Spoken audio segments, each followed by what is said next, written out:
isn't that like how you develop your good ideas? I've gotten a lot smarter through social media with people saying like, you're wrong about this. Here's why. Right. Oh, cool, done. Like I just, it's just such a way to level up your understanding of things. That's why I really appreciate. I'm not insincere when I say like, hey, let's talk to me. If you disagree with me, let's talk, because you'll highlight things for me, and then I wanted, let's go grab some pizza and a beer, because I want to thank you for highlighting my blind spots. Like, but people don't want to do that. It's so strange. Hello, hello, all those beautiful faces. How we doing? How we doing? Stephanie checking in with more of that class disruption. And today I have a very disruptive conversation for you with Will Reusch. Not disruptive because we're disrupting each other literally, but Will is the moderator of the Heterodox Academies for K-12 education. And he's all about disrupting and disarming those echo chambers through civil discourse and critical thinking. I found him on Instagram, and he's always putting out great stories, great IGTVs, and just content in general, always willing to get out there and say that thing I think that a lot of people might be scared to say, pushing that conversation to that next level. So you definitely got to make sure you're following him on Instagram, and you definitely got to make sure that you've hit that like button on this video. And if you're new here, I love that beautiful face. Hit that subscribe button so you can see more of this beautiful face popping up in your inbox, and drop a comment down below. Let us know where you're checking in from, and let's know what your perspective are on the different topics that we're going to be talking about, because we're just two people. So I'm sure there's things that, we didn't mention, that we're not thinking of, and we want this conversation to get pushed further and further. So also share this video, because that's what it's about. That's what is going to take to really break this status quo and put in place those education reforms that we've been pushing for years and years and years. And it just seems like they continue to get worse and worse and worse. But alas, we're out here fighting the good fight. And in this conversation, we cover a variety of topics, from our journeys as teachers and why we use social media, to politics. We get into school reopenings. We get into vaccine passports. We get into getting accused of being Trumpers. We also talk about teachers and how oftentimes they are part of the problem. We're not trying to trash teachers, but we also have to look at ourselves and see what's that relationship between this broken system and us, and what's our role in changing that system. And we also get into some of the growing influence of CRT and how to push back on that. So for all that and more, get ready. Without any further ado, Will Reusch. Will, what's going on? Hi, Stephanie. It's good to see you.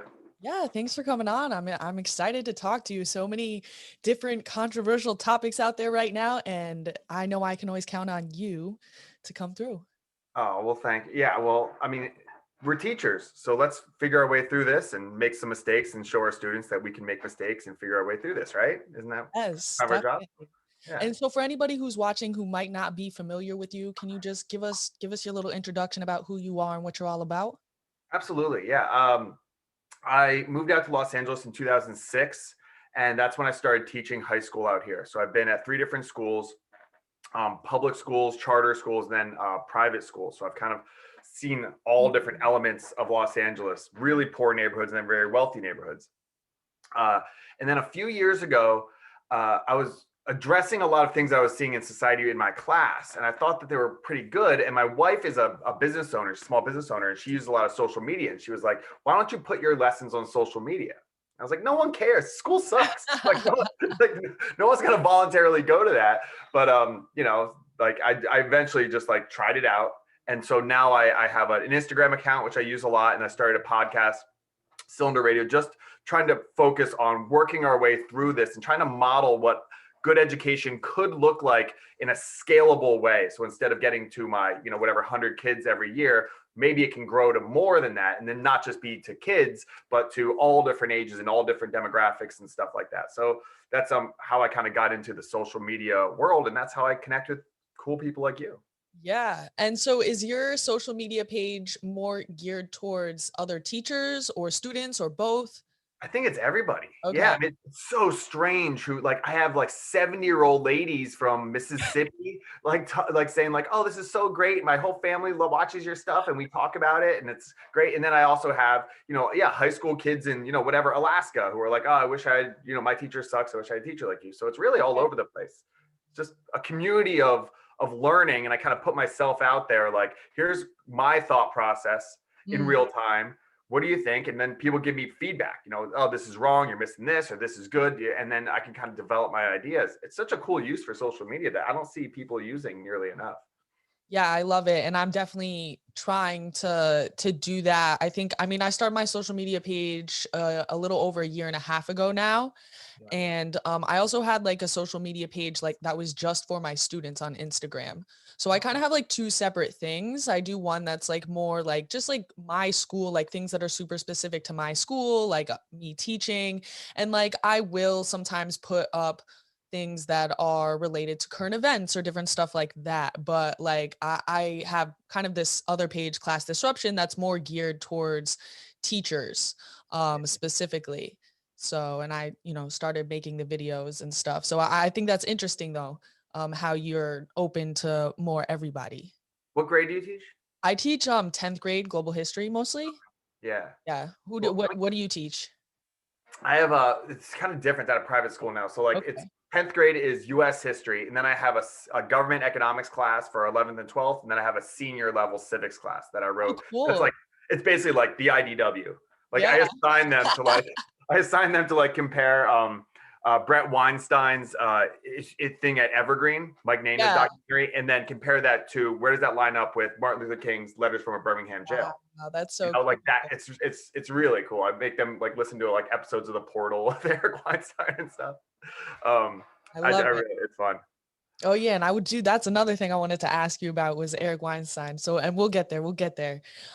So but just in terms of your social media, this is something that I've definitely encountered and even too sometimes with my students, like somebody at my school created an account as a student and then they were going on my posts and being like, "You're a Trump supporter, da da da," all this stuff. And like I had, some of the students who I'm close with told me that it's kind of like a thing that kids will say. And then I, Just of trolling? course, I'm sorry. I'm sorry to interrupt. I'm so curious. Like, did they do that just to troll, just to be? Yeah, I don't know They if it didn't was a like you. troll. I think a kid probably really thought that, Oh, and then they thought that because of all these different associations with Trump, that I must be like this horrible person. And so I went back and forth with them, but the account got reported and taken down and everything. And it's something I encounter in my daily life and in social media. I get accused of being a Trump supporter. So I think it's kind of funny because I've never been into party politics at all. I've actually never voted for a Republican or a Democrat in the presidential election. Like at the local level, it's a little different, I think. I'm like a third party kind of person. So I was just wondering what your experience with that. I saw you had a really good response yesterday. So if you could just go through kind of how you handle that.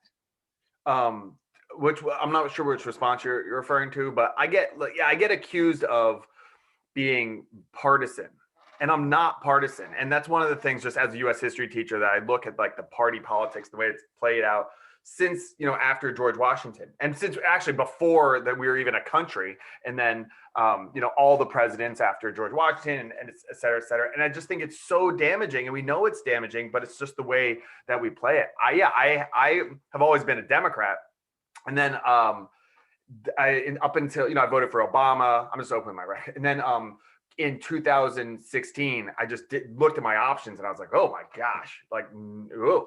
So I didn't vote for either one, Trump or Hillary. And then again in 2020, it was like Biden and Trump, and I was just like, what is going on? Yeah. I like Tulsi Gabbard a lot, for example, Oh, but like, that's what I love Tulsi. Like I try not to get too, excited about politicians, but she's definitely one who like gets me more excited than most. yeah, well, she doesn't play the game, but like, I mean, I think there's people like that out there. They just don't go in politics, just kind of eats them alive.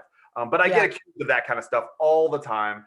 Probably more that I get accused of being conservative or like, yeah, like a Trump supporter, MAGA person. But I think what that was, and maybe you can relate to this, is in education, it is a very left-leaning area. So I'm kind of speaking to, I'm a balanced person. You seem to be too. Like if somebody's too far left, then you add some right. Somebody's too far right, you add some left. And that's what I try to do on my account, is always play like this, steelman argument the other side, always try and get that balance. Because I think that's where we find that homeostasis, that something that's structurally strong for our country and our understanding of things. And so because I'm in the left world, I'm also in Los Angeles. Yeah. You're in New York? Yeah. Well, I live outside New York City, but I teach in the city. Okay. So but yeah, it's super blue over here. Not as blue as California. They get us there, but it's pretty blue. Balance is off. The balance is off. So yeah, I tend to vote locally. I tend to vote more Republican locally. And it's not because I'm a Republican. I'm not registered with I'm an independent, but I want that balance. And the balance is off in California very clearly. And I think in education, I argue a lot of conservative points because I see teachers just have too many conservative blind spots. Yeah. So that's really why I do it. But then I get accused of being, just like an advocate for conservative ideas. And I think they have their place, but I'm by no means do I think. I'm also really critical of PragerU and Charlie Kirk and Candace Owens and people like that. And I saw you doing Crowder the other day, which he just got banned though, off of YouTube, or he got suspended off of YouTube. For which one? Do you know? They cited a couple videos. They said the policy was, what was it? It wasn't like hate speech or something like that. It was something else. I forget. Yeah, which again, it's like banning him is not. I'm very against that, like censorship. So what you do is you get him to sit down with, like whatever, like an Eric Weinstein or a Sam Harris or someone like that, and then you expose his blind spots. That's what I was trying to do. I was trying to like goat him, like poke him a little bit. But I was thinking of sending you the Tim Cass just did a video. Tim just did a video kind of defending him a little bit. So I was gonna send that to you and be like, this is a good argument maybe. Yeah, no, and I think there are, I'm not like really, I think Steven Crowder makes good points. I just don't like the way he goes about it. Same thing. Shtick is a little too partisan. Yeah, and it's not open-minded, but it's under the guise of being open-minded. Yeah. That's where it's like offensive to me is I am open-minded and I actually want to have my mind changed, but he has so many walls up. He's not trying to listen. And don't say that you change my mind if you're not actually interested in it. Because what happens then is I, who looks like Steven Crowder, ask these people to have a conversation and say like, hey, I'm open to have my mind changed. And they go, nope, I've seen you before. Yeah. You don't really want to. And it's like, Steven, you're kind of stepping on my toes here. I'm actually trying to have a dialogue and people won't because they're judging me based on they think I'm you or someone like you. Yeah. Yeah, I think too, people just come in with that assumption kind of now. Everything is super partisan. Even sometimes when I'm in conversations, I feel like I kind of go hard and I'm like, maybe people don't realize that, especially when it's only through text, you kind of project onto it your own emotions.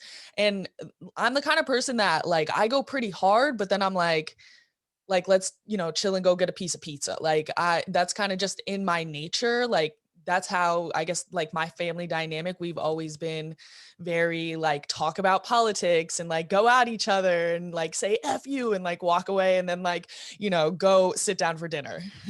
Awesome. I mean, yeah, like plus isn't that like how you develop your good ideas? I've gotten a lot smarter through social media with people saying like, you're wrong about this. Here's why. Oh, right. Cool. Done. Like it's just such a way to level up your understanding of things. That's why I really appreciate, I'm not insincere when I say like, hey, let's talk to me. If you disagree with me, let's talk because you'll highlight things for me. And then I wanted, let's go grab some pizza and a beer because I want to thank you for highlighting my blind spots. Like, but people don't want to do that. It's so strange. That's my best teacher friend at school, or one of my good teacher friends at school. She's like a super like progressive and we'll go at it super hard. But I love the places where we overlap. And I love the fact that like we live everyday life together. Like I helped, her son push his car down the street so he could like get it to start because his starter didn't finish, like when you're actually there in everyday life, you see that a lot of these things, these big politics that we get so heated about actually don't matter all that much. It's meant to divide us and not pay attention to what's really going on. That's where the progressives and, I mean, really everyone who's outside of like that party matrix, like Republican or die, Democrat or die, then they will see that like, yeah, this is just meant to divide us and not look at like, oh, the people in power who could be doing things that are beneficial to the country and Mhm. they're not. Yeah. So one topic I haven't seen you post or talk a lot about is schools. And so I'm assuming now because you're go to private school or Yeah. teaching a private school in California, which is open. No, so we're Okay. we're closed. I mean, everything really is closed here. I mean, they find like little wiggle room ways to like, Okay. have like programs after school and stuff. But I haven't weighed in much on the should schools open up. But exactly like you said, because it doesn't really apply to me. I'm in California. I'm away, and also I just don't know. So I try to stay away from topics that I feel like are a little bit out of my lane. And I'm curious though what other teachers think. And I've asked a lot of other teachers, where do you side on this? And it seems really divided, Yeah. not even along political lines, just divided.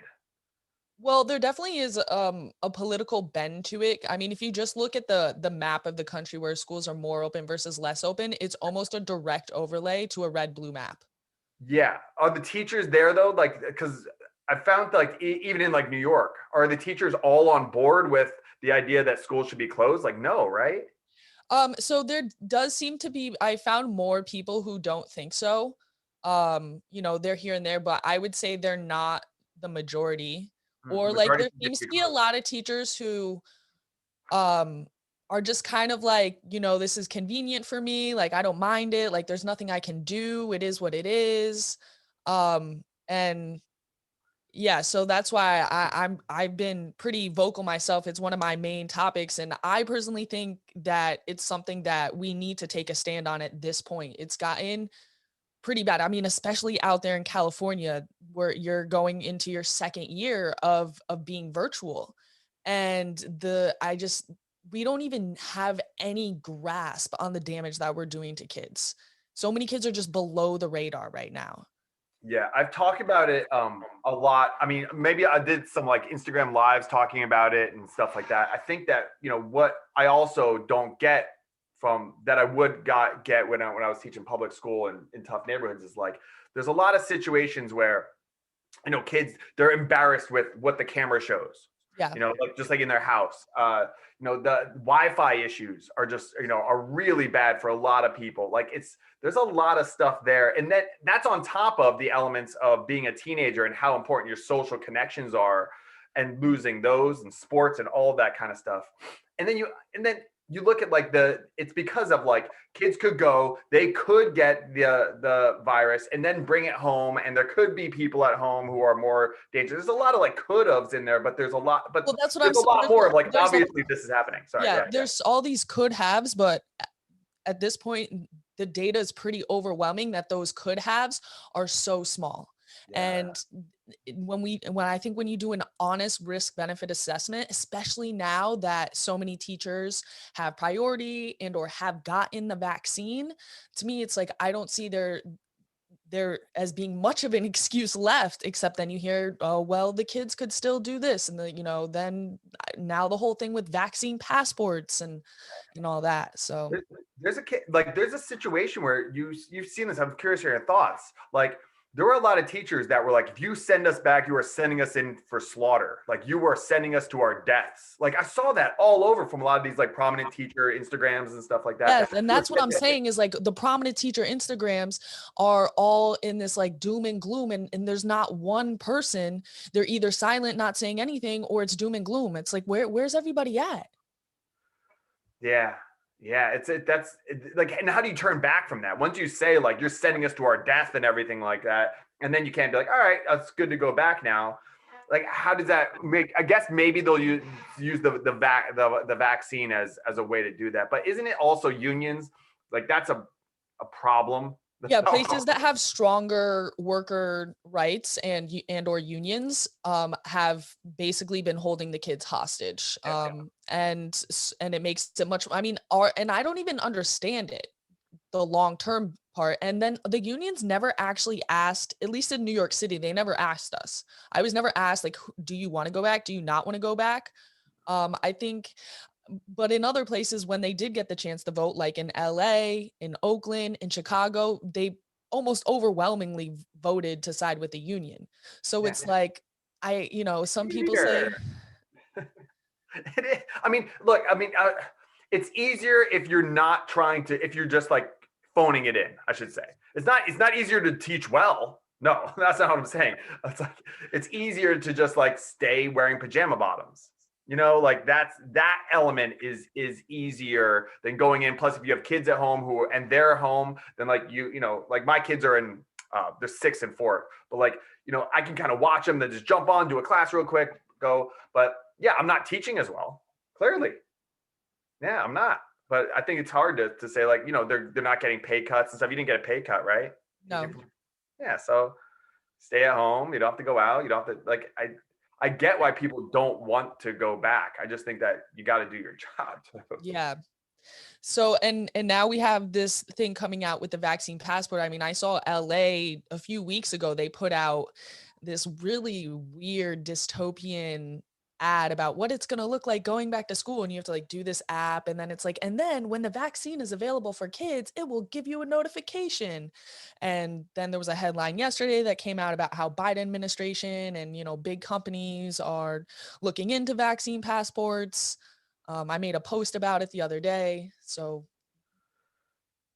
Man, I don't know. Like, where I flip flop back and forth yeah, of like, this is like, big brother government, controlling us, because you look at the statistics on the virus and it's all over the place. It's hard to know. I just saw something today about like the number of just flu cases and deaths, and it's like almost nothing. Like, right. how does that factor? Is it because more people are wearing masks and social distancing?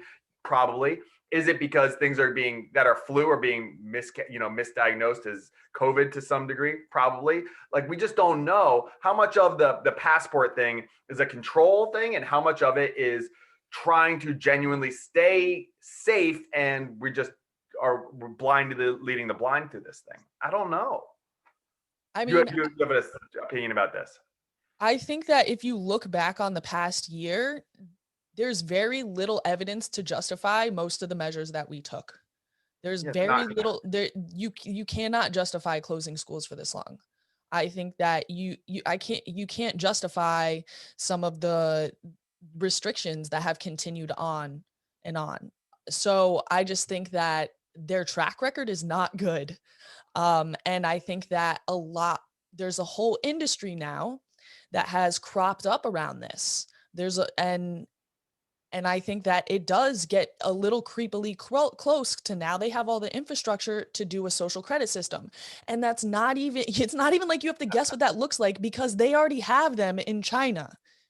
Mm-hmm. So to me, it's a very slow. Yeah, and like, and if everyone, especially on the left, looks at Fauci as just like is almost like a deity, like so. But Fauci's from like, when people, and I said this from the very get go, like, he's arguing from like, doctors will say, always wash your like before COVID, you wash your hands this way, you eat this way, you do this much, and blah blah blah blah blah. Like, because that's their job, their focus is that. Fauci's not thinking about, he's not a mental health expert.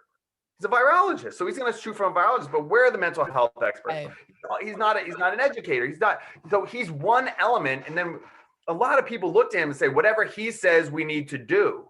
But that's absurd. Like, why do you not bring him in? And I know they do this behind the scenes, but like him and some economists and all these different people, and those are all these voices. But they put him up and say, listen to everything he says. But he's centrally focused. And if you follow his advice, I'm sure you'll be very safe from coronavirus, but you'll have a million other things going on, and I think that's part of what this is they're so focused on the coronavirus, and they're ignorant to a lot of the other situations going on. It's like, so Right. you have like one laser beam, like, okay, it's COVID, let's ignore everything else, right? I mean, that's pretty basic economics, right? Like doing a cost benefit analysis, or it's called, what is it called? You're the econ teacher. The like opportunity cost. Yeah, opportunity cost, right? I mean, when you first do it, you just do one thing against the other, but ultimately economists do multiple different types of things on each side. And that's what we're forgetting. And I think it's the same thing in our politics too.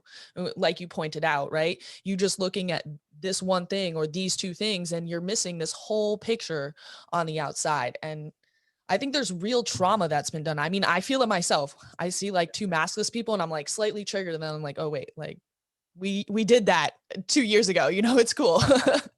Yeah, I haven't really been out much. I'm getting my second dose of the vaccine today in like a couple hours, and I'm excited to like get out. The reason I'm so careful with it though is because my wife is like, I had a like medical issue. I have like crazy medical history, and my wife was just like, you don't know how your body's gonna react to this, which is true. So I kind of can stay, and it's not disrupting my life a whole lot.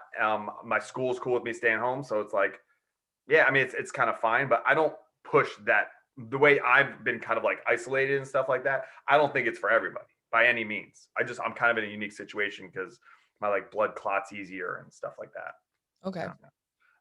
And that's what I think. I just think it's got to be about individual choice. Yeah, that's why you have to put out good messaging, not this like, oh, do this, oh, just kidding, like we said that because we didn't want to run a mask, now do this.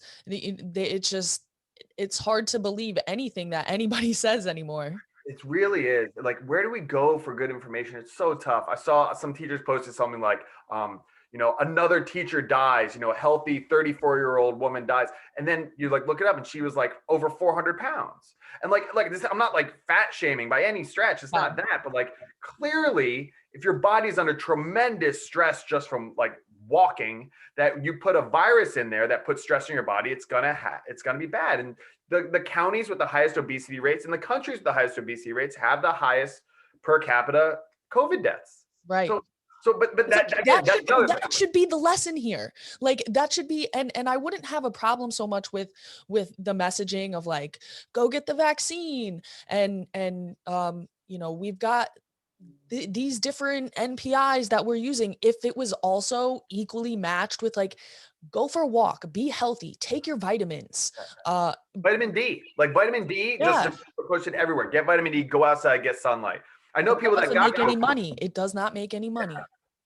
Yeah, I know people that got COVID and they went out and like and they just basically like showed skin. They went for walks outside. They took I forget like it's like whatever, zinc and vitamin C, vitamin D, and went out and like it's good. And I mean, I know so many people that have gotten it now. I'm sure you do too. And it's like the vast majority of people are not, but they prop up people who did have adverse reactions. So like the guy on Broadway who died and he was perfectly healthy and have stuff like that. That kind of stuff gets all the headlines, just like the regular news. Like what happens that's unusual becomes the news, and then that becomes the narrative. So where do we go from here, right? I mean, obviously as a world, but also as educators. Okay, so I don't know. I really love talking to you though. Like I love the fact that you're reasonable. Let me ask you something, Stephanie. When you go to like PD, like professional development, whatever, do you ever go to those like things at the convention centers and stuff where it's like all? I've been to like one, but it was like a district thing. But honestly, like when I see those teacher convention things, to me, I don't know. It's a little bit of it seems like it's just like a money hole. Like I was a volunteer at one of those ET the hip hop preacher conferences, and like there was some good speakers and stuff, but everybody was just pitching their book, slinging this, slinging that, signs all around, join us on our retreat. I'm like, wow, this is a little scammy, and like that's kind of how I feel about a lot of the teachers with their conferences and they're this and they're that. It's just like, ugh.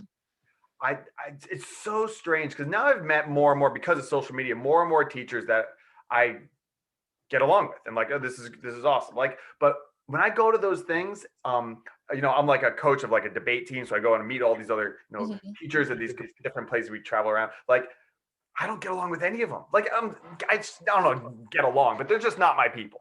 They're not my people. They're not the ones who, hey, did you listen to Rogan's podcast? You know what I mean? Like, they're not those type of people. And they're also like, they're corny in a way that's like not self-aware. And they have, I don't know, just teachers are not my people. So I don't know, it's a generalization, but I don't know where we go from here, because the ones who are behind the levers of control in education just they seem to be missing a lot about what's going on, where kids are, what it's like to be a classroom teacher and be effective.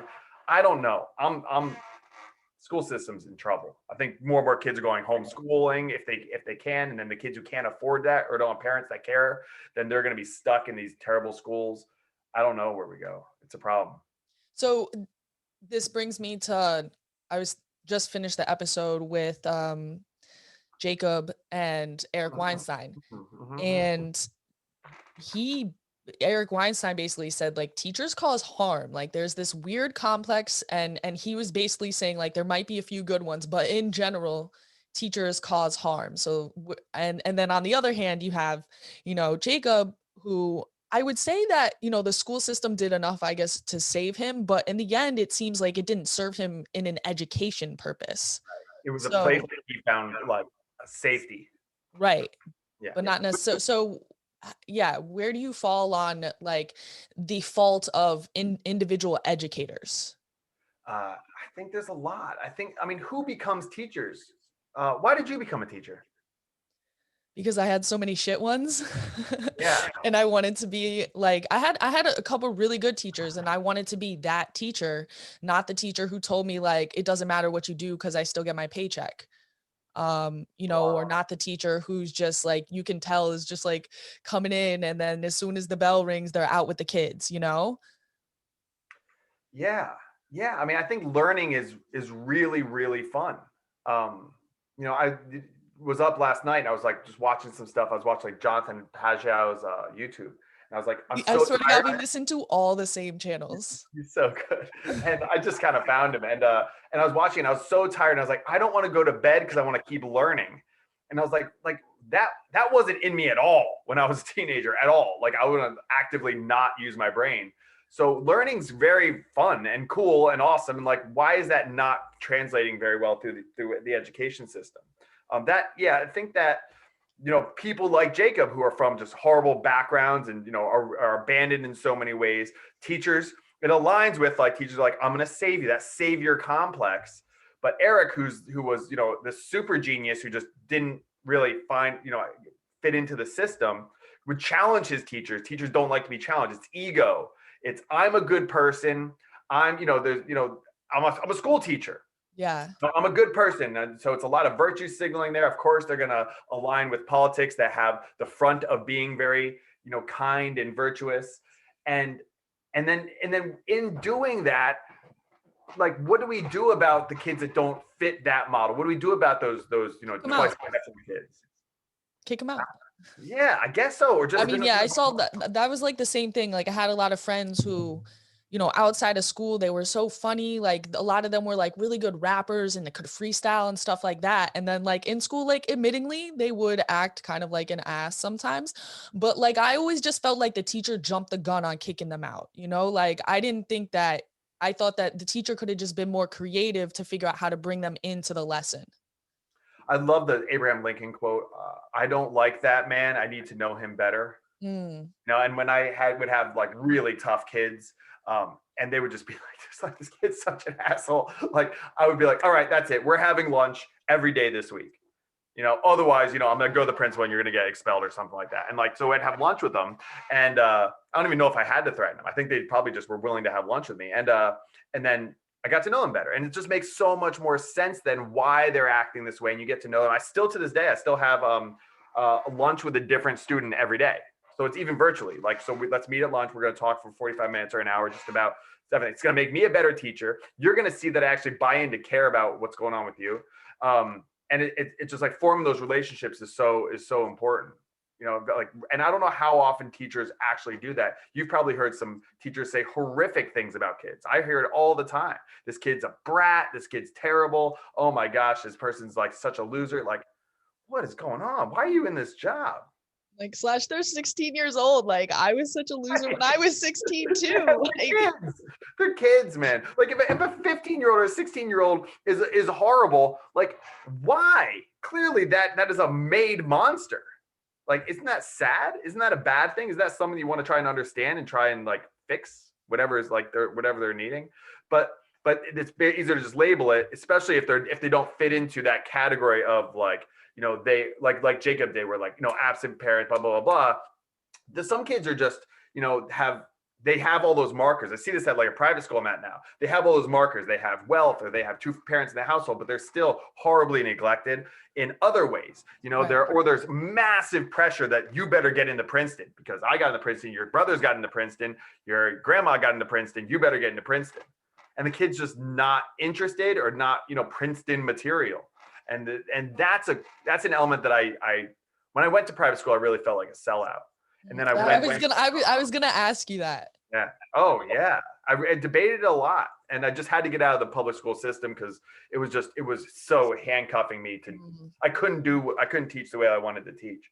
So I went to this private school, and they basically just said, "Do you do you," which is amazing.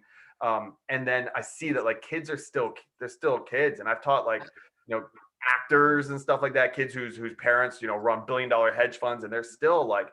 Yeah, my dad, we're wealthy. I have this huge house, but I haven't seen my parents in a month, raised by nannies and stuff like that. Like that's traumatic too. And those kids, I think I've talked to a lot of teachers who say like, oh, well, they'll be fine. Or boo hoo, you have millions of dollars and you drive a Range Rover, you're fine. It's like, no, just because you drive a Range Rover, you might not be fine. Those kids are medicated. They're really, really struggling. Okay.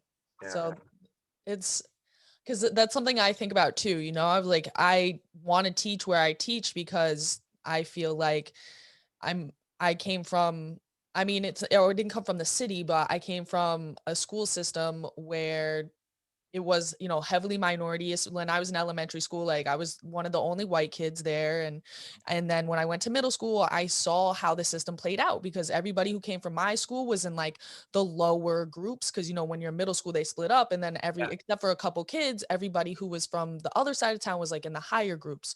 So I like start to see how it plays out and you see how the teachers are. And I'm like, well, I want to fix that system. Right. But the question is, and I've been asking myself this a lot lately. And I had always one day like said, oh, I want to have my own school, but that was kind of like down the road. Like, I have motherhood and I have things that I don't feel like I could invest right now in the work it would take to do the school. And I want experience first. But now I'm sitting here and saying like, is this system even worth it? Like, can you reform the system or do you just have to go out and create your own?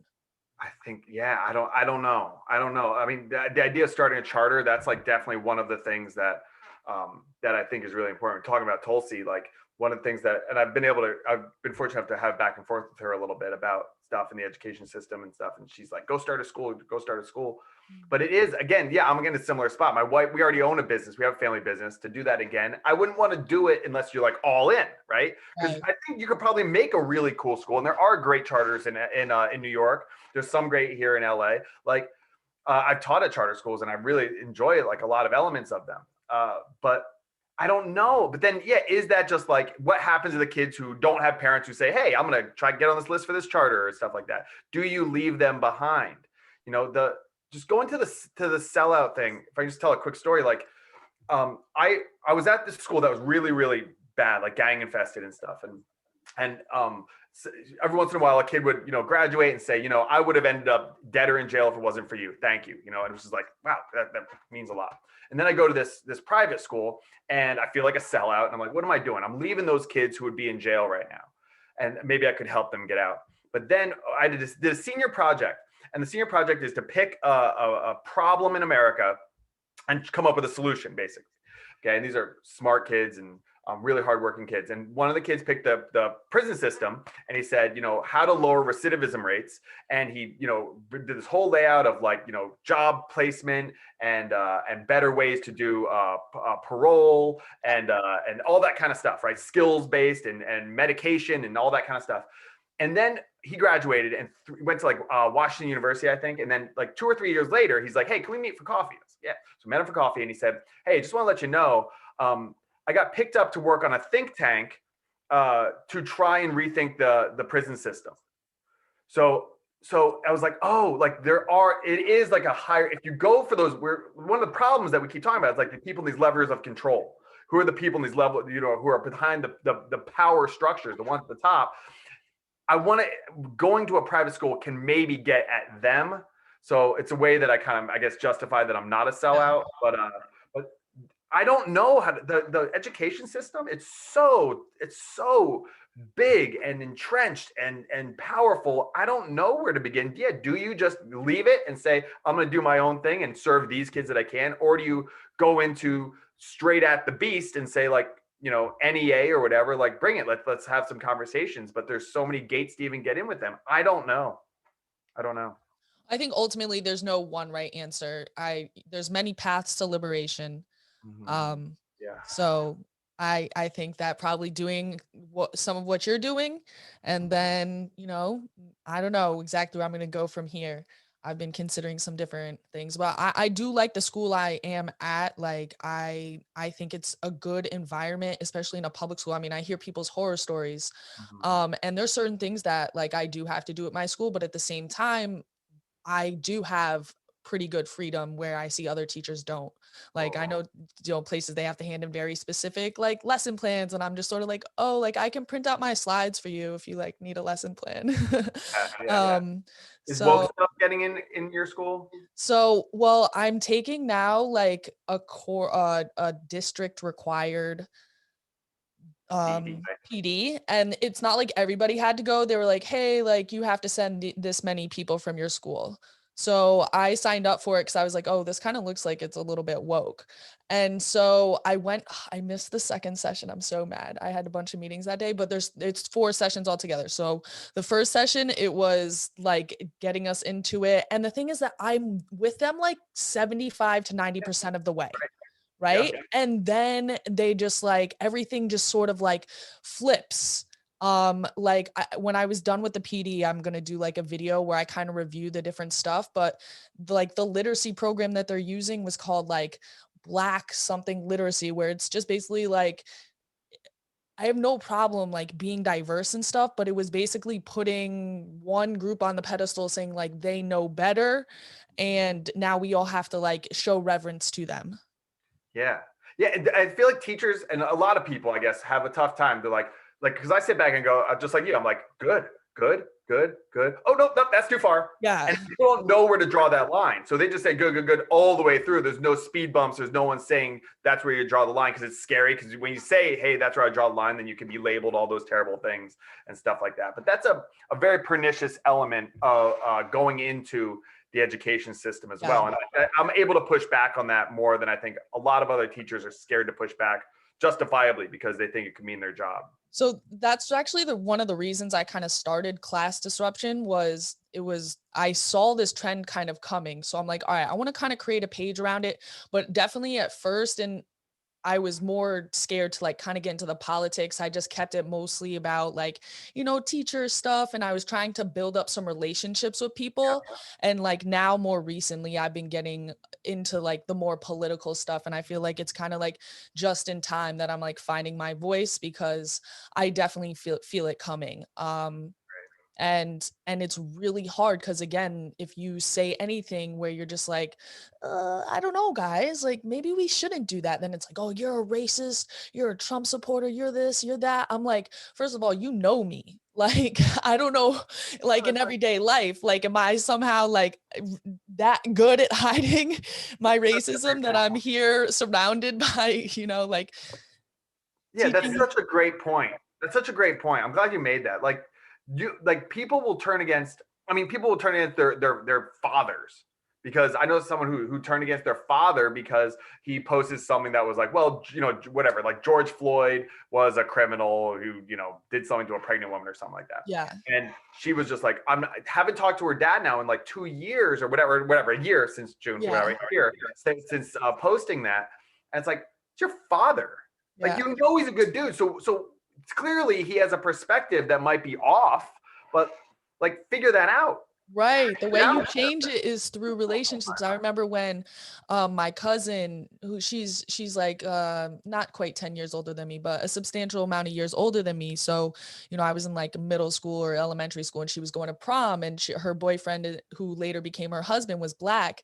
And my grandma was like, "Oh, she looks so pretty, except I'm not so sure about her boyfriend," and my grandma, she's older, but as she got to know him and all that, like those kinds of impressions, they wear off. Like, he came part of the family, and, other grandchildren have had, Black significant others. And it's just like, you can't know something if you don't know it. Yeah, yeah, and I mean that's generally the way it works. But then I think there's like the trend is to go right back.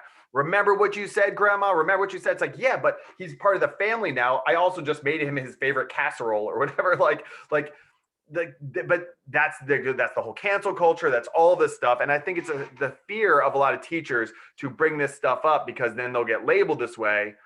It's but we need more courage. I mean, what you're doing, I mean, you said like, hey, I'm gonna put myself out there publicly, I mean, and that's a risk that you're taking, I mean, that could backfire for you. But I guess you're kind of gambling, you're rolling the dice that it's going to go the other way, that kind of actions, though, that crew that you and I are kind of fighting against, it will be revealed to be the wrong pathway, and you'll be just one of the forefront leaders in the pushback. But it could go the other way too. I mean, it could. I think one of the things that kind of like gives me the confidence to do it is that I know this isn't the only thing I can do. I know that if I had to quit today, I would go out tomorrow and I'd be, selling whatever. Like, I could sell stuff.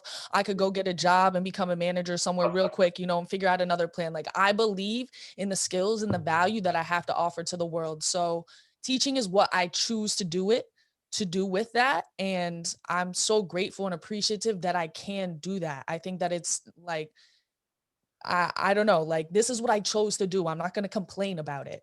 Yeah. So, and Awesome. You're awesome. so I think more people need to have that type of confidence. Like, a lot of, feel like, I don't know, maybe it's something about the teaching profession who's drawn to it, but I feel like kind of a lot of teachers kind of lack that confidence. Those who can't do teach. That's I said that the other day. And my teacher friends was like, and Yeah, but that's true because I feel similar. I'm like, if I would get fired from my job, I would find another job doing something. I could, do something online. There's so many opportunities now. But I think you touched on something that's really important. I think teachers don't know, like, if I lose this job, this is the only thing I know how to do, or the only thing I'm willing to do. Like, I don't want to go work in an office somewhere. I don't want to go, whatever, work at a restaurant. That's like, yeah, I think that so what that does, it leads to them making decisions that I guess it could be labeled as cowardly, because you're not going to confront what you know to be wrong. There are some teachers who are buying this stuff hook, line, and sinker, but there's other ones that know that it's wrong, see it, and they're just out of fear. They're not speaking up because they just don't have the confidence that they'll be able to be okay if they would be threatened. And those people are very easy to manipulate.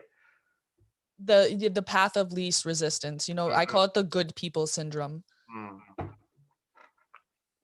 Which a lot of teachers have. Yeah. And who gravitates toward this career. So yeah, a lot of stuff here. I definitely want to keep engaging in these types of conversations. I always look forward to your videos, and you like really just the spicy topics. I'm like, you give me courage. I'm like, okay, like, and you give me inspiration that there's other people out there that are fighting this fight kind of. And I don't mean thinking in the same way that I do, because I don't think that we align perfectly on all of our policy issues, but just kind of like thinking in this outside of the box way, questioning the narrative. Well, one of the things that, thank you. And one of the things that James Lindsay said when he came on my podcast. Oh, he retweeted me the other day, by the way. You what? He retweeted me the other day. Good. He's an interesting guy. He's kind of losing it a little bit because he's just bombarded. He's a bit of a troll. I was hoping it would be a yo mama joke, but he knows the woke stuff really well.